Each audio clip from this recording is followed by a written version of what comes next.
बोलिए वृंदावन बिहारी लाल की जय। आप सभी का हमारे इस YouTube चैनल में हार्दिक स्वागत है। और आज हम भादो मास की जो द्वादशी तिथि की दिव्य कथा है वह आपके लिए लेकर आए हैं। आप सभी हमारे इस YouTube चैनल को अवश्य सब्सक्राइब करें, पंडित श्री आशुतोष जी दुबे, और अधिक से अधिक अपने परिवारजनों को इसमें आप जोड़ें। हमारा उद्देश्य आप तक सही जानकारी, सटीक जानकारी आपको भेजना। और पुष्प नक्षत्र जो है सोमवार के दिन द्वादशी तिथि में है। इस दिन की जो द्वादशी है भादो मास की बछवारस द्वादशी या गोवश द्वादशी भी है। यह द्वादशी के दिन कृष्ण भगवान पहली बार वन में गाय और बछड़ों को चराने के लिए गए थे, और इसीलिए इस दिन गोवश अर्थात गाय एवं बछड़े की पूजन का बड़ा विधान है। हम आप सभी से निवेदन करेंगे कि कामधेनु मैया में पूरे जितने हमारे 33 कोटि देवी देवतागण हैं सभी का निवास रहता है। द्वादशी के दिन गाय को अवश्य ही नैवेद्य भोग जो आपसे बन सके वह आप गौ सेवा अवश्य करें। और भादो मास की इस द्वादशी को बछवारस द्वादशी भी कहते हैं। यह पुत्रवती स्त्रियां पुत्र की मंगल कामना के लिए इस व्रत को करती हैं। इस दिन का जो पूजन का विधान है वह भी हम आपको बड़े मन भाव से बता रहे हैं, इसे आप श्रवण करें। इस दिन मिट्टी को भिगोकर उसके गाय और बछड़े को बनाने का विधान है। आप बढ़िया गाय की बछड़े की मूर्ति एक लकड़ी के पटे पर बनाएं, फिर विधिवत उसका पूजन अर्चन करें। मोठ बाजरा आटे में घी चीनी देकर उसकी छोटी छोटी गोली बनाकर चढ़ाएं, और रोली चावल घास और दक्षिणा चढ़ाएं। गाय बच्चे की कहानी सुनकर मोठ बाजरे पर रुपया रखकर बायना निकालकर सास के पैर छूकर उन्हें आप प्रदान कर दें, और अपनी ननंदों को भी आप बायना भेजें। इस दिन बाजरे की ठंडी रोटी खाएं। गाय का दूध, दही, चावल, चीनी आपको नहीं खाना है। यह त्यौहार लड़का होने के बाद ही करें। यदि किसी के इसी साल में लड़का हो या लड़के का विवाह हुआ हो तो वह भी इस व्रत को करे, इसका उद्यापन करें। एक सेर मोठ बाजरा पहले दिन भिगो दें, फिर इस दिन एक थाली में उस मोठ एवं बाजरे को 13 जगह पर 2-2 मुट्ठी आटे के बाना कर रख दें, और 2-2 मुट्ठी बाजरे की रख दें। फिर एक धोती, ब्लाउज, रुपया रखकर हाथ फेर कर सासू जी को पैर छूकर दे दें, और तालाब पूजने जाएं। तब गीत गाएं। वापस आते समय ब्राह्मणी को उसका नेंग दे दें। इस जो बछवारस द्वादशी की जो यह कथा है वह हम आपसे कहते हैं। एक नगर में एक साहूकार थे, उनके 7 बेटे थे, और साहूकार ने एक तालाब बनाया, लेकिन 12 वर्ष तक वह तालाब नहीं भर पाया। हर बार पानी आता लेकिन वह सूख जाता। साहूकार बड़ा परेशान हुआ।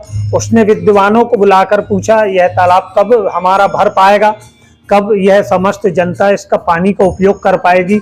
तब विद्वानों ने कहा, इस स्थान पर आपको अपने बड़े पुत्र की या अपने पोते की बलि चढ़ाना पड़ेगा, तभी यह तालाब भर पाएगा। तब साहूकार ने अपनी जो बड़ी बहू थी उसे मायके पीहर भिजवा दिया, और जनहित के लिए अपने पोते की बलि उस तालाब के निमित्त दे दी। और पोते की बलि जैसे ही दी वैसे घनघोर बारिश होने लगी और वह तालाब पूरा भर गया। अब तो साहूकार ने, जब तालाब भर गया तो उसकी पूजन करने के लिए साहूकार अपनी पत्नी सहित जब जाने लगा, तब जाते समय अपने घर की जो सेविका थी, दासी थी, उसको बोला कि हम पूजन करने को जाते हैं, तुम गेउला धनुला बना लेना। अर्थात साहूकार का जो कहना था कि तुम चने और मोठ को बना लेना। साहूकार के गाय के बच्चे का नाम भी गेउला धनुला था। तब उसकी जो सेविका थी उसने उसी गाय के बच्चे को एक बड़ी सी मटकी में पका लिया। अब इधर साहूकार गाजे बाजे के साथ में पूरे ग्रामवासियों के साथ में जब जाकर उन्होंने तालाब पर पूजन किया, तो जब पूजन करने लगे, छोटे छोटे बच्चे तालाब में नहाने लगे, उसी समय उसका जो पोता जिसकी उन्होंने बलि दी थी, वह गाय के गोबर में लिपटा वही उन्हें जीवित मिल गया। अब तो वह बारंबार कामधेनु मैया को प्रणाम करने लगे कि माता, यह आपके कारण यह पोता हमारा पुनः जीवित हो गया। अब तो बड़े प्रसन्न हो गए। पोते को नहला धुलाकर जब वह घर पर आए, तब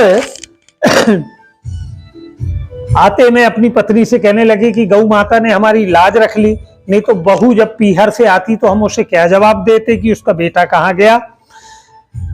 अब जब घर आए तो गाय के जो गौशाला थी उसमें उन्होंने अपनी गाय के बछड़े को ना देखा, तो अपनी सेविका से कहने लगी कि यहाँ जो गाय का जो बछड़ा था वह कहाँ है। सेविका कहने लगी कि आपने ही तो जाते समय बोल दिया था कि गेउला धनुला को पकाने को कहा था, सो मैंने पका लिया। अब तो साहूकार अपना सिर पकड़कर बैठ गए और कहने लगे, अरे दासी, अरे पापिन, तूने यह क्या कर दिया।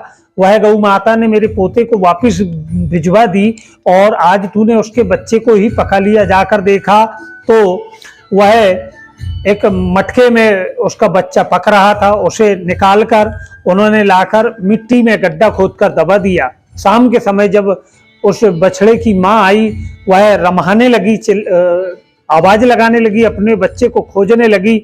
तब साहूकार बड़े परेशान हो गए। वह गाय जमीन में अपना सिर सींगों से जमीन को खोदने लगी। तब साहूकार कहने लगे कि अब मैं गौ माता को क्या जवाब दूं कि उसका बछड़ा कहाँ गया जिन्होंने मेरे पोते को जीवित कर दिया। उसी समय कुछ लोग कहते कि अरे वह देखो, वह बछड़ा तो उधर से आ रहा है। साहूकार कहने लगा कि गाय का बछड़ा तो जमीन में गड़ा है। तब साहूकार ने देखा तो सचमुच वह गाय का बच्चा दूध चूसता हुआ आ रहा है।